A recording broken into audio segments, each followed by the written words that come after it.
You'll be shocked, but this is a real clone of our Earth, which scientists have found, and it's quite possible that there is life there. In this video, I'll tell you about what exoplanets are, how many of them are potentially suitable for life, and on which of them living creatures could already exist. And at the end of the video, you will learn about a planet that is ideal for human life. Enjoy watching! Lately, scientists are increasingly talking about the possible end of our planet. There is a plethora of movies and other fictional works where authors contemplate the resettlement of humanity from one planet to another. And modern astronomers are discovering more and more celestial bodies that are suitable for human life. But which planets are suitable for us to live on? I found a fairly clear description of the characteristics that such celestial bodies should have. Firstly, the presumed planet should be at a comfortable distance from its star. This parameter is also called the habitable zone. The thing is, if a celestial body is too far from the star, it will be too cold for living organisms to inhabit it. And if it's too close, the temperature on such a planet will be enormous and all life will simply burn up. The second parameter is that the stars around it should be stable.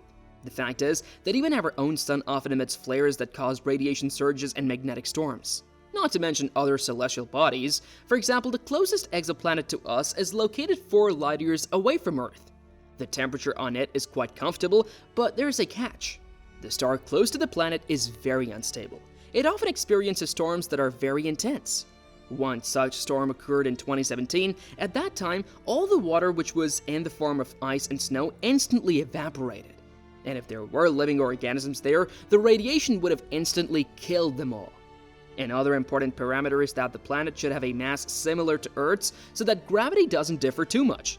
And such a celestial body should also rotate on its axis. Another parameter is that the planet should have a molten core and an atmosphere. In general, there are many parameters, which is why there are very few planets where any form of life could exist.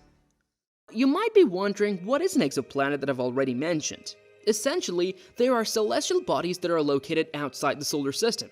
At the moment, more than 5,000 of them have been discovered. But the most amazing thing is that the first one was discovered only in 1992. Discovering new planets is not an easy task. The thing is, it's quite difficult to detect new bodies from Earth. Often telescopes lack the power or other celestial bodies simply obstruct the view. That's why many countries launch telescopes into space specifically for such research. They transmit data back to Earth about their observations, and then scientists analyze it. You might ask me, what kinds of exoplanets are there at all? There are all sorts of. For example, planets similar to our Earth are very few. Scientists have already discovered over 1,300 gas giants. What are they? These are bodies whose entire surface is surrounded by gas. But the most amazing thing is that the temperature on such celestial bodies is simply enormous. There are small planets whose atmosphere mostly consists of hydrogen and helium. Scientists have counted about 1,500 of them, and there are planets that are many times larger than Earth. They can consist of gas, rocky materials, or their combination. Over 1,300 such planets have also been discovered. But I think you're much more interested in hearing about Earth-like planets. That is, those that are similar in their parameters to Earth. As of 2022, 164 of them had been discovered.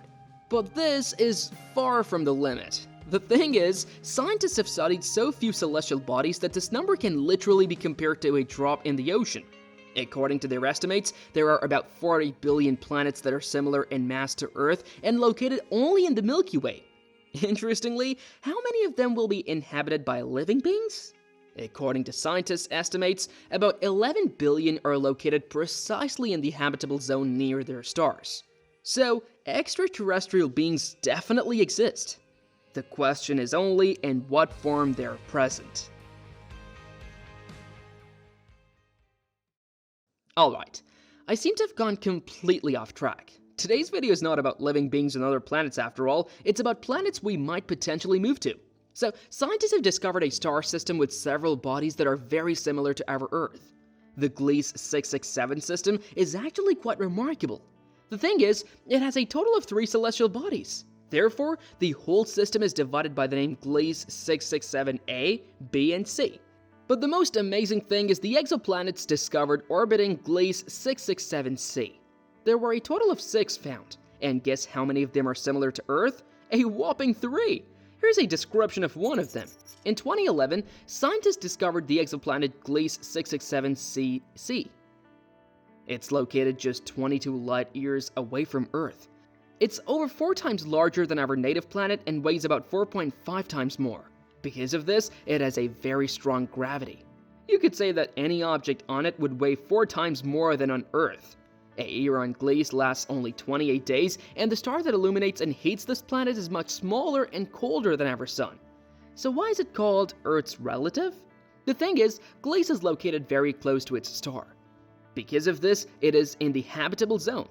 The planet receives about 90% of the energy that our Earth receives, so it should be quite warm there. But there is another problem. Gliese is always facing its star on one side. Because of this, one part of the planet is scorched while the other is very cold. Yeah, you could say the climate there is just awful. Scientists say that there is water on this planet and it is in liquid state. And this means that there is a very high likelihood of life there. However, there is a catch. Because Gliese is always facing its star, it experiences tidal locking. This means that potential seas and oceans are always under the influence of tides. Scientists speculate that Gliese might have an atmosphere similar to Earth's, and that means it could experience a greenhouse effect. In general, there might be conditions on the planet conducive to the existence of primitive life forms, not to mention the possibility of humans living there. I also found information about another planet. It's called Gliese 667cce. A year there lasts 62 Earth days, and its radius is slightly larger than Earth's. However, the planet's mass is over 2.7 times greater than Earth's. This means there will be weight issues again, but this planet is located in the habitable zone, and that means the temperature there would be suitable for Earth organisms. However, Gliese 667b has the same problem as Gliese cc. It is always facing the star on one side.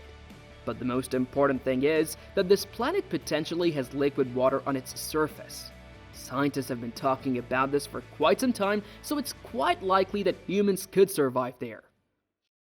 I've already told you about the characteristics a planet must have to be considered suitable for life.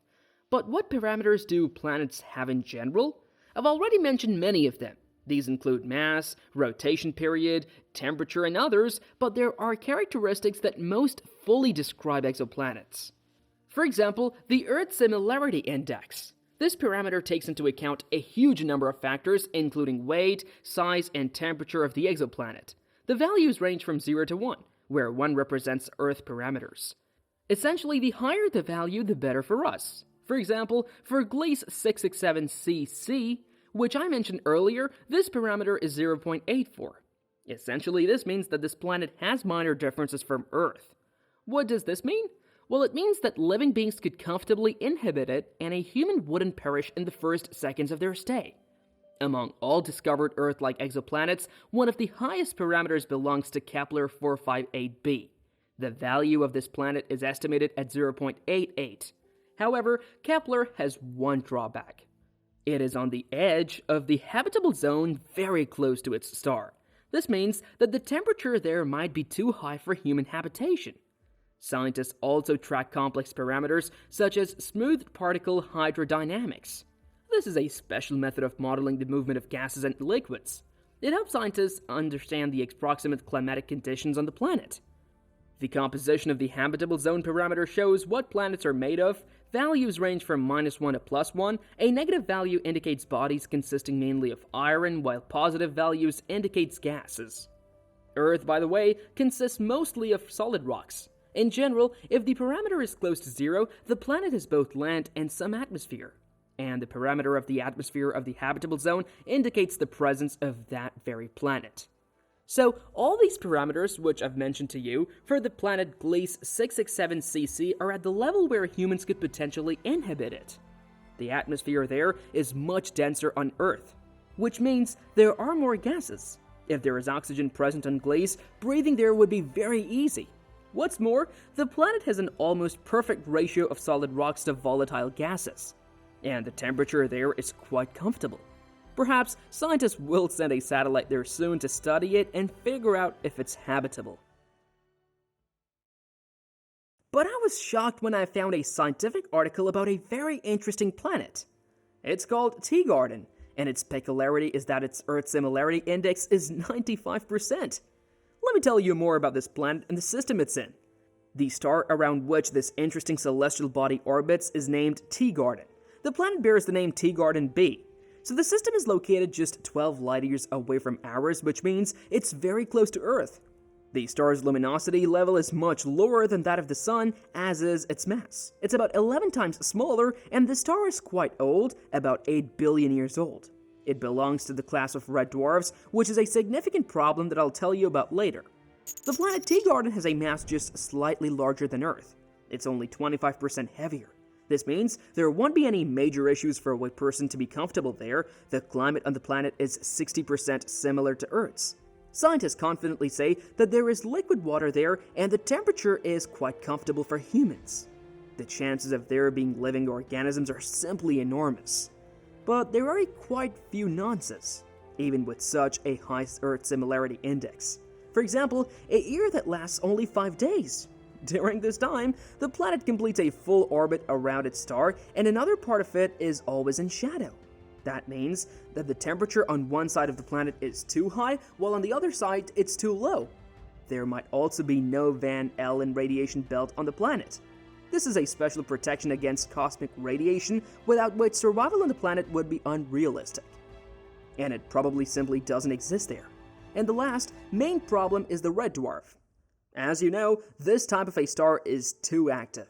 Powerful flares constantly occur there, which could easily destroy all life on the planet, so it's impossible to say with certainty whether the planet is suitable for life. Another interesting exoplanet I found is Kepler 1649c. It's located quite far from our Earth, about 300 light years away. A year lasts 20 Earth days, but the planet's radius is only 6% larger than Earth's. However, the mass of the celestial body is 20% higher. I think you already understand what this means. The planet, which is very similar to our Earth, has a number of problems. It receives quite little energy from its star, and because of this, the temperature there is very low, comparable to the average temperature in Antarctica. And this is true all over the planet. Not very pleasant, is it? Kepler is always facing one side toward the star, so one part is heated more than the other. And it still hasn't been possible to fully determine the composition of the atmosphere. And all this despite the Earth Similarity Index being 92%. Very high indicators, aren't they? But the most striking in its resemblance to Earth became the exoplanet, which is located at a distance of 3,100 light years from our Earth. So getting there will be very difficult, but I was amazed by the following facts. The planet emits visible light, not infrared radiation, and this means that there is an atmosphere on it and it may be suitable for life. Essentially, it shines just like our Earth. It has its own aurora. The temperature on the planet is slightly lower than on Earth, which means there is liquid water, one of the main parameters of the emergence of life. And a year there lasts 378 days, which is very similar to our Earth. The star around which the exoplanet KOI 456.04 orbits is very similar to our Sun. Its temperature differs insignificantly, and its size is only 10% larger. The luminosity is also very similar to the Sun's. The planet's radius is 90% larger than Earth's radius. This means its mass will be approximately twice as much. But there is still no reliable evidence of the existence of this celestial body. Scientists cannot say with certainty that the KOI planet really exists, but if this fact can be proven and it turns out that the conditions there are similar to Earth's, then it's quite possible that scientists will want to explore it. We just have to wait for technological progress to overcome such a huge distance. And what do you think? Do we need a backup planet? Write about it in the comments. In this video, I told you about the most suitable planets for life that exist in the universe. Thanks for watching.